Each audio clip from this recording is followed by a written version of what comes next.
Hello friends, welcome to Jeevanya's kitchen. Friends, இன்றைக்கி நம்ம ரொம்ப டேஸ்டியான முறையில் பப்பாளி பழத்தில் மில்க் ஷேக் எப்படி செய்கிறதுன்னு பார்க்க போகிறாங்க.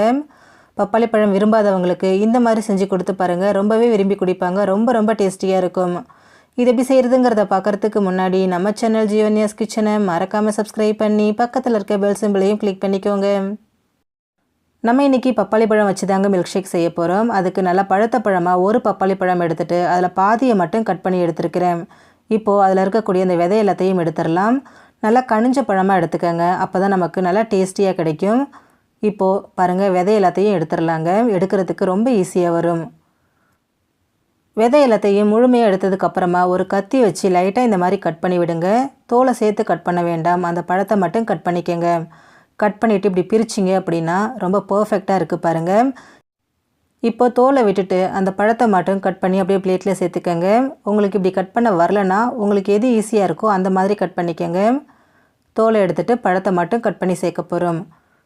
நான் இன்றைக்கி எடுத்துருக்கக்கூடிய பழத்தோட அளவுன்னு பார்த்தீங்கன்னா ஒரு 2.5 கப் அளவுக்கு இருக்குங்க. இப்போது அந்த பழத்தை அப்படியே ஒரு மிக்சர் ஜாரில் சேர்த்துக்கங்க.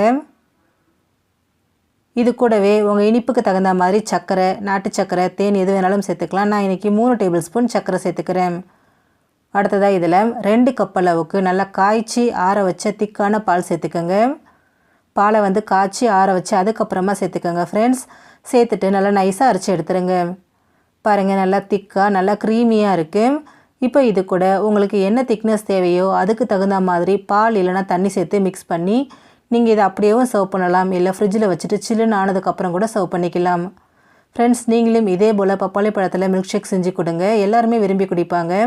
ஃப்ரெண்ட்ஸ், இந்த வீடியோ உங்களுக்கு பிடிச்சிருந்தா லைக் பண்ணுங்கள், ஷேர் பண்ணுங்கள், கமெண்ட் பண்ணுங்கள். ஜீவன்யாஸ் கிச்சனை சப்ஸ்கிரைப் பண்ணி பக்கத்தில் இருக்க பெல் சிம்பிளையும் கிளிக் பண்ணிக்கோங்க. அப்போ தான் நான் போடுற வீடியோஸோட நோட்டிஃபிகேஷன்ஸ் உடனுக்குடனே உங்களுக்கு வரும். தேங்க்யூ.